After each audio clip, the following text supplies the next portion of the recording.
खबरों का सारथी।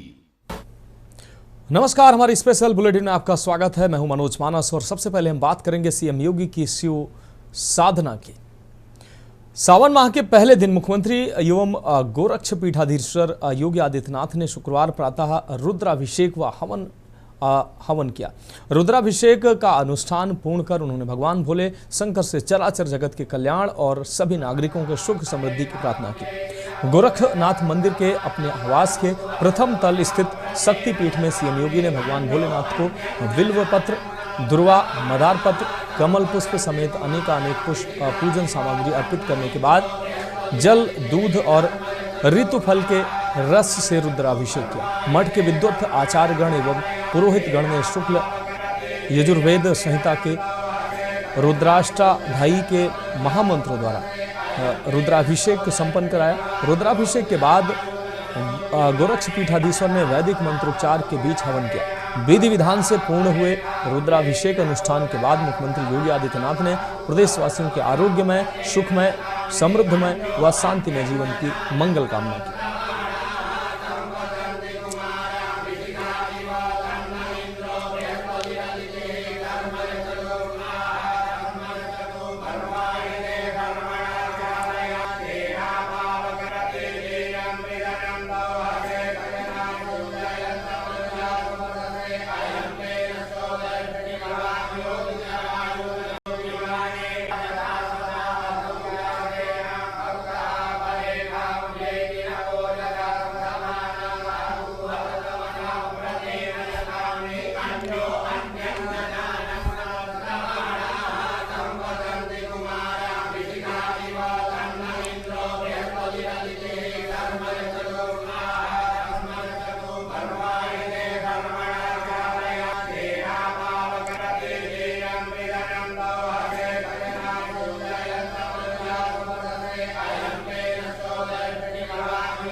तो गोरक्ष पीठ में सीएम ने रुद्राभिषेक हवन किया है और सावन माह के शुरुआत होते ही शिव की आराधना में लीन दिखे मुख्यमंत्री योगी आदित्यनाथ।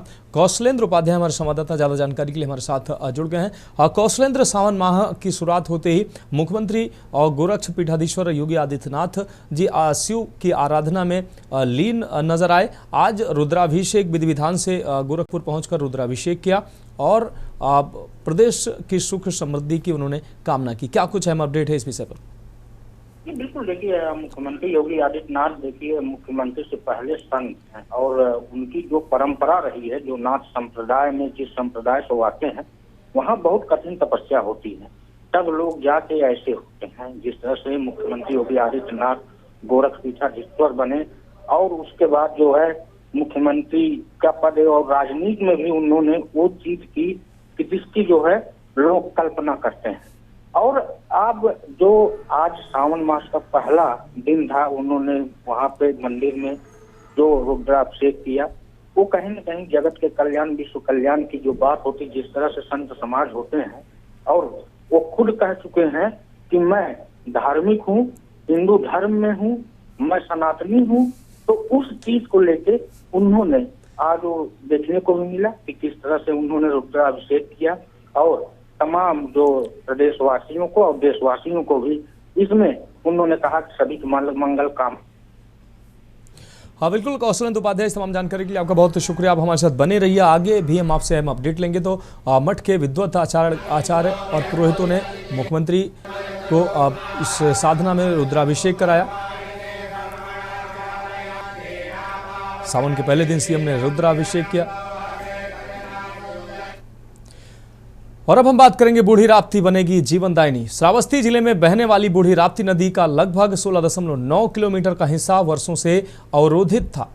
जलधारा अवरुद्ध होने से यह नदी सूख गई थी, जिससे क्षेत्र की खेती और पारिस्थितिकी दोनों प्रभावित हो रहे थे। अब इस नदी को पुनर्जीवित कर इसे फिर से किसानों की जीवनदायिनी नदी बनाने की दिशा में ठोस कदम उठाए जा रहे हैं। बूढ़ी राप्ती का कैचमेंट एरिया लगभग 18,356.6 हेक्टेयर में फैला हुआ है। इसके पुनरुद्धार से श्रावस्ती जिले के 54 गांवों को सीधा लाभ मिलेगा। इससे भूजल स्तर में वृद्धि, सिंचाई की सुविधा और जैव विविधता और पर्यावरण संतुलन को मजबूती मिलेगी। इस कार्य की शुरुआत जिले के जिलाधिकारी द्वारा स्वयं श्रमदान करके की गई है, जिससे पूरे प्रशासनिक अमले और ग्रामीणों को इस परियोजना से भावनात्मक रूप से जोड़ा जा सका।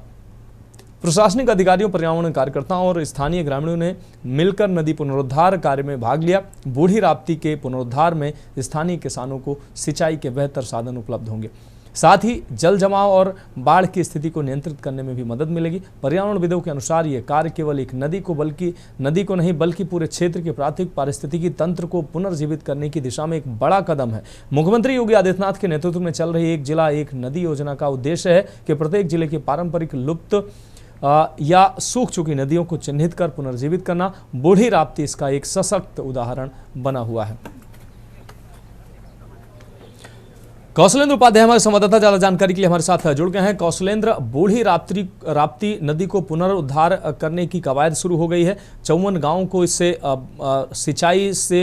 सिंचाई के अलावा अन्य इससे राहत मिलेगी। जल जो है, जमीनी जल जो है उसमें वृद्धि होगी, उसके स्तर में वृद्धि होगी। इसी उद्देश्य से इस नदी को फिर से पुनरुद्धार किया जा रहा है। क्या कुछ अहम अपडेट है?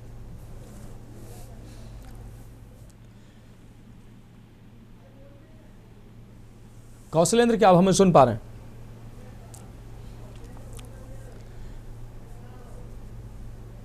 कौशलेंद्र, क्या आप हमें सुन पा रहे हैं?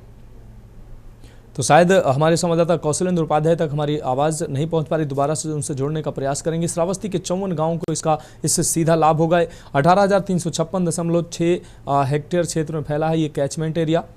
नदी का 16.9 किलोमीटर का हिस्सा जो अवरोधित था उसको विकसित किया जा रहा है, जिससे श्रावस्ती में फिर से बहने वाली इस बूढ़ी राप्ती नदी को पुनरुद्धार किया जाएगा।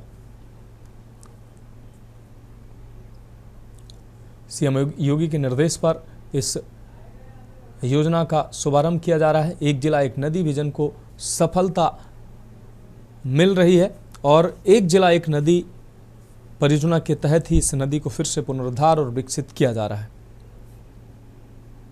तो बूढ़ी राप्ती नदी को विकसित करने, पुनरुद्धार करने की प्रक्रिया शुरू हो गई। डीएम ने खुद इसमें कारसेवा कर काम को बढ़ाया, जिससे लोगों को भावनात्मक रूप से इसमें जुड़ाव हो सके। कौशलेंद्र उपाध्याय हमारे संवाददाता ज्यादा जानकारी के लिए एक बार फिर से हमारे साथ जुड़ चुके हैं। कौशलेंद्र, श्रावस्ती में बूढ़ी राप्ती नदी का पुनरुद्धार करने की प्रक्रिया शुरू हो गई है। एक जिला एक नदी के परियोजना के तहत इसको काफी अहम माना जा रहा है। क्या कुछ अहम अपडेट है? देखिए, अगर मानस बात की जाए किस तरह से अगर एक जिला एक नदी की जो बात मुख्यमंत्री योगी आदित्यनाथ ने निर्देशित किया था सभी जिला अधिकारियों को कि उनके जिले में जो ऐसी नदियां हों जो आज के समय में जो है स्थिति उनकी नहीं सही हो और मृतप्राय स्थिति हो, उनको खुद से पुनर्जीवित और पुनरुद्धार किया जाए। इसी तरह आज जो है श्रावस्ती के डीएम जो बूढ़ी राप्ती नदी है, ये अपने आप में बहुत महत्वपूर्ण है। ये नदी बहुत महत्वपूर्ण हो जाती है इस प्रदेश के लिए भी। और जिस तरह से देखिए, क्योंकि श्रावस्ती के बाहर उधर नेपाल बॉर्डर और तमाम ऐसी जगहों हैं जहां का पानी उसमें आता है। उसके बाद करीब 56 गांवों को सिंचित करने की ये योजना तैयार हो रही है। मतलब सोचिए कि किसानों के साथ अन्य लोगों पर्यावरण के दृष्टि से एक कितनी बड़ी एक उपलब्धि है कि उस नदी को फिर से जो है पुनर्जीवित किया जा रहा है, पुनरुद्धार किया जा रहा है। और यही नहीं, सरकारी अमले के साथ साथ वहाँ के जनमानस के लोग भी कितने खुशी हुए हैं कि कम से कम नदी अगर हो जाएगी तो हमारा जो खेत जो सिंचाई से वंचित रहता है, एक बहुत आसान तरीका और बड़ी उपलब्धि हो जाएगी कि हमारे वो खेत सिंचित हो जाएंगे, जिससे फसलें लहराएंगे और पर्यावरण के दृष्टि से भी कम से कम उस जिले में जो नदी बहेगी उसकी अपनी एक मान्यता है, उस मान्यता उस विरासत संस्कृति को फिर से जगाया जाएगा। हाँ बिल्कुल कौशलेंद्र, इस तमाम जानकारी के लिए आपका बहुत शुक्रिया। तो इस नदी के पुनरुद्धार से 54 ग्रामीण क्षेत्रों को लाभ मिलेगा, जलस्तर में भी वृद्धि होगी और आसपास हरियाली में भी वृद्धि देखने को मिलेगी। 18,356.6 हेक्टेयर क्षेत्र में फैला है इसका कैचमेंट एरिया और अवरुद्ध एरिया जो है वो 16.9 किलोमीटर का है, जिसको अब अवरोधित एरिया को पुनरुद्धार के तहत साफ किया जा रहा है।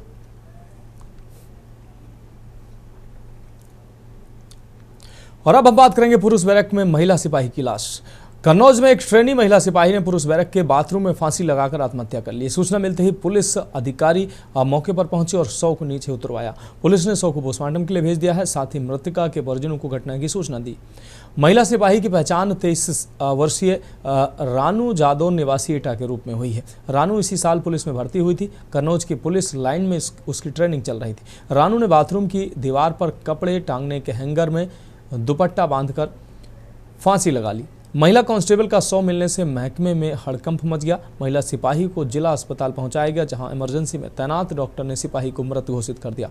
वहीं घटना स्थल पर कवरेज करने से रोके गए मीडिया कर्मियों को पुलिस ने रोक दिया। आला अधिकारी मीडिया के सवालों से बचते दिखे, लेकिन इन सब के बीच कई सवाल हैं कि आखिर महिला सिपाही पुरुष बैरक में कैसे पहुंच गई, महिला सिपाही पुरुष बैरक में किससे मिलने गई थी, महिला सिपाही ने अगर सुसाइड किया है तो फिर उसके पीछे की वजह क्या है, मीडिया कर्मियों को कवरेज से क्यों रोका गया, पुलिस बैरक में क्या कुछ ऐसा हुआ जिससे पुलिस के आला अधिकारी छिपाने में जुटे हैं। तो पुरुष बैरक में महिला सिपाही की मौत हुई है, शव मिलने से हड़कंप मचा है।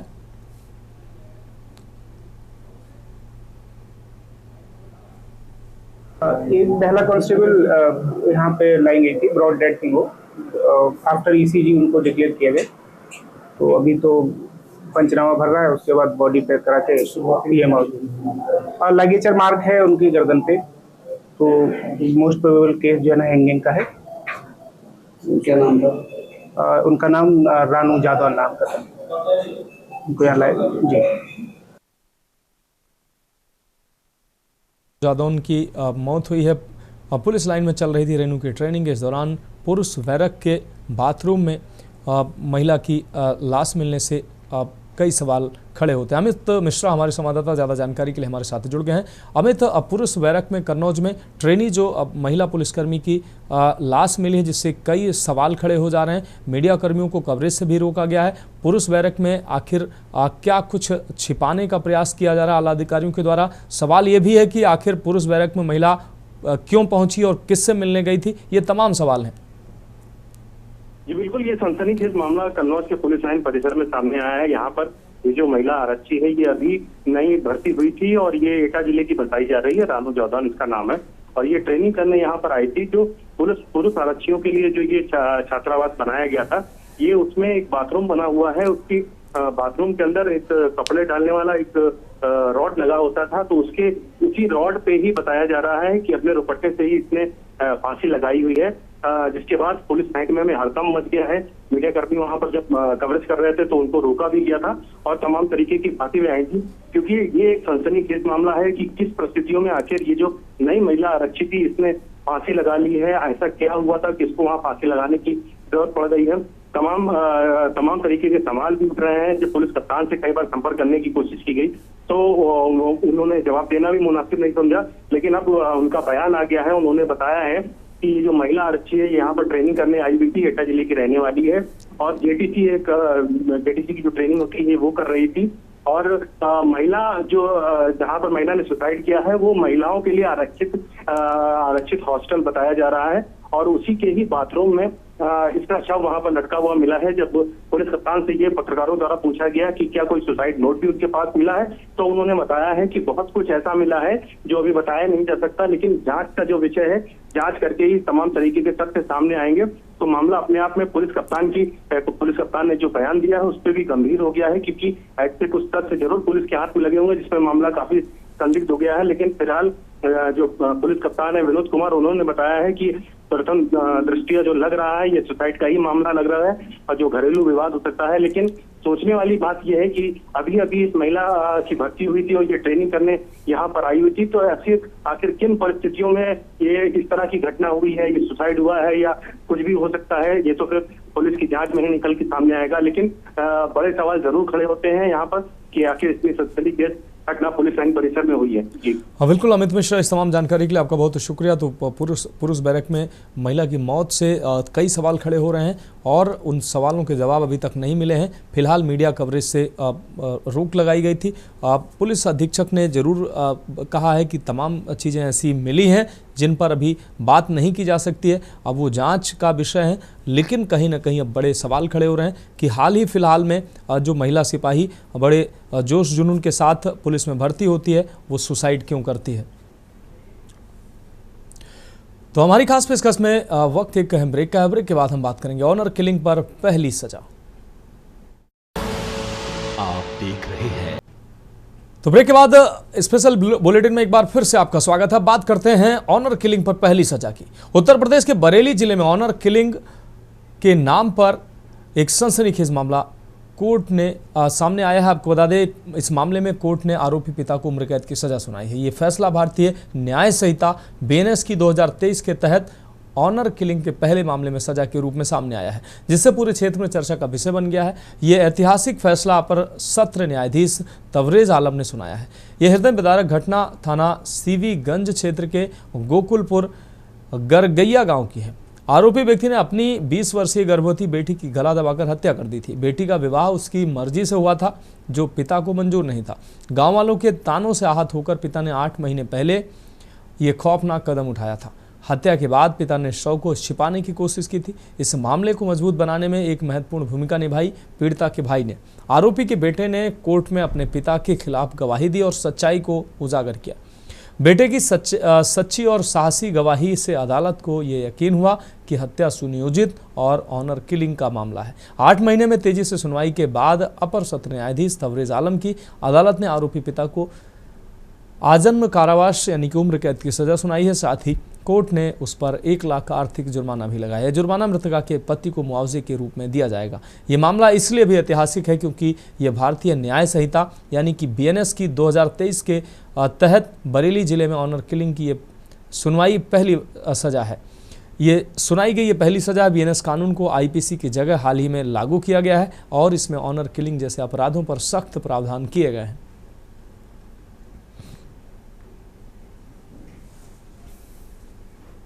माननीय न्यायालय श्री न्यायाधीश साहब बरेली श्री तवरेज आलम द्वारा ऑनर किलिंग के मामले में नए कानून बीएनएस के तहत 7 माह के अंदर ही फैसला सुनाया गया है। ये मामला ग्राम गोकुलपुर गरगैया का थाना सीवीगंज का था, जिसमें आयुक्त रमेश की पुत्री छाया, जिसका प्रेम संबंध बुरा के साथ थे, जिसकी वजह से वो गर्भवती हो गई थी, जिसकी खबर गांव में चर्चा फैल गई थी, इसीलिए बदनामी हो रही थी। इसी कारण पिता ने रात में सोते समय अपनी पुत्री छाया की हत्या कर दी थी, जिसकी रिपोर्ट उसके बेटे विशाल द्वारा थाना सीवीगंज कराई गई थी और विशाल द्वारा ही अदालत में अपने पिता के खिलाफ बयान दिया गया। और दीपक चतुर्वेदी हमारे संवाददाता ज्यादा जानकारी के लिए हमारे साथ जुड़ गए हैं। दीपक, बरेली में एक ऑनर किलिंग का ये मामला जिसमें गर्भवती बेटी की पिता ने हत्या की थी, अब पिता को उम्र कैद की सजा हुई है और बेटे ने ही इस मामले में गवाही दी है। क्या है पूरा मामला? मैं आपको बताना चाहूंगा कि जिस तरह से बरेली में ये घटना हुई है, पहली तरीके से संविधान के कानूनों में बदलाव होने के बाद जो है जो सीआरपीसी जो थी वो हमारी बीएनएस में हुई है, कन्वर्ट हो गई है। वो बीएनएस की धारा में जो है 8 महीने के अंदर ही इतना बड़ा ये फैसला बरेली में पहला आया है, जिसमें एक पिता ने जो है वो अपनी बेटी की हत्या कर दी गई। उसमें गवाही जो है उसके ही बेटे ने दी है गवाही को, और देने के बाद जो है इसमें कोर्ट ने डिसीजन लेते हुए सजाए उम्र कैद जो है उनको वो कर दी है। जी मानव। हाँ बिल्कुल दीपक चतुर्वेदी, इस तमाम जानकारी के लिए आपका बहुत शुक्रिया। तो बरेली में ऑनर किलिंग का ये पहला मामला सामने आया है। गर्भवती बेटी की हत्या करने वाले पिता को उम्र कैद की सजा कोर्ट ने दी है। बेटे ने गवाही दी थी पिता के खिलाफ, इसके बाद खुलासा हुआ और ये पहली ऑनर किलिंग की पहली सजा सामने आई। और अब बात करेंगे छांगुर बाबा के ठिकानों पर छापेमारी की। दरअसल बलरामपुर में धर्मांतरण के एक बड़े और संगठित रैकेट का भंडाफोड़ करते हुए Uttar Pradesh anti terrorism squad ATS ने बलरामपुर जिले के मधुपुर हवेली में स्थित चर्चित छांगुर बाबा के ठिकानों पर छापा मारा। छांगुर बाबा और उसकी महिला सहयोगी को रिमांड पर लेकर पूछताछ जारी है। मामला विदेशी फंडिंग और अवैध धर्मांतरण से जुड़ा होने के कारण सुरक्षा एजेंसियां सतर्क हो गई हैं। एटीएस की टीम ने छांगुर बाबा और उसकी महिला सहयोगी को हिरासत में लेने के बाद अदालत से रिमांड पर लिया और दोनों से पूछताछ में कई चौंकाने वाले खुलासे सामने आए हैं। धर्मांतरण के लिए विदेशों से करोड़ों रुपए की फंडिंग प्राप्त होने की बात सामने आ चुकी है, जिसका प्रयोग विशेष समुदायों को लालच देकर धर्म बदलवाने के लिए किया गया। एटीएस की कार्रवाई के बाद मधुपुर हवेली में भारी पुलिस बल तैनात कर दी गई है। पूरे इलाके में सुरक्षा के व्यापक बंदोबस्त किए गए हैं। स्थानीय निवासियों की गतिविधियों पर भी नजर रखी जा रही है। धारा 144 जैसी सख्ती की स्थिति भी प्रशासनिक स्तर पर लागू की जा सकती है। सूत्रों के मुताबिक एटीएस की यह कार्रवाई सिर्फ शुरुआत है। बलरामपुर जिले के अन्य इलाकों में भी धर्मांतरण से जुड़े तार तलाशे जा रहे हैं। जगह जगह छापेमारी की संभावना जताई जा रही है। इस रैकेट से जुड़े और लोगों की गिरफ्तारी भी संभव है।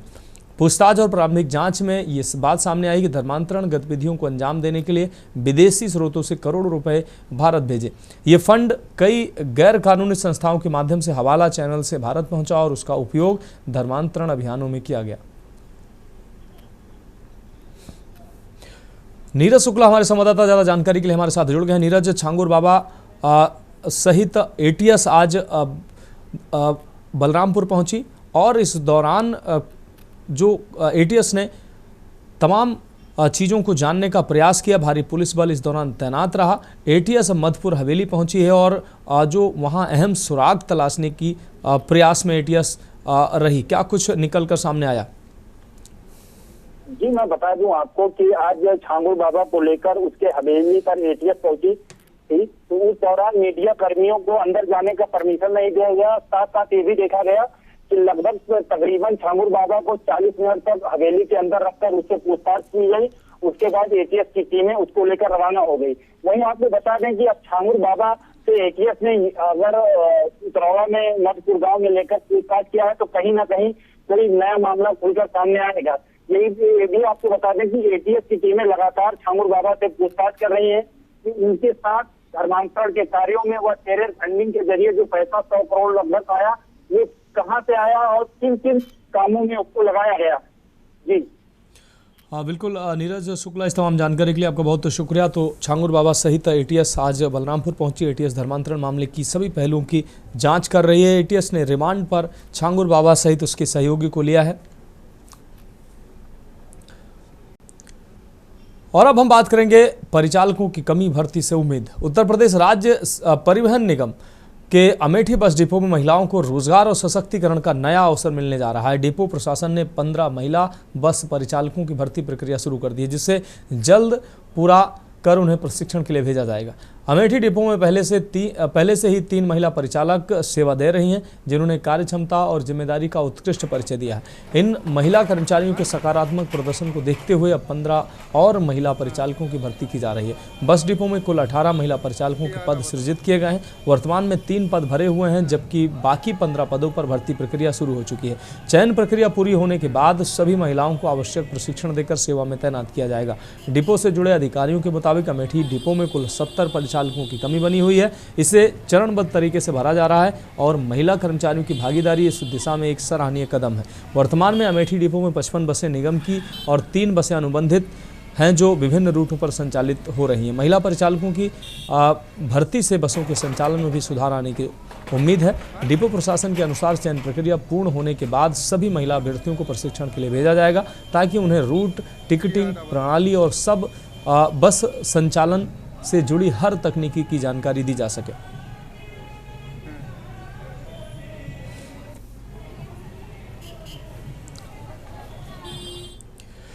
तो फिलहाल हमारी खास पेशकश में अभी के लिए मेरे साथ इतना ही। मुझे दीजिए इजाजत और आप देखते रहिए के न्यूज़ इंडिया।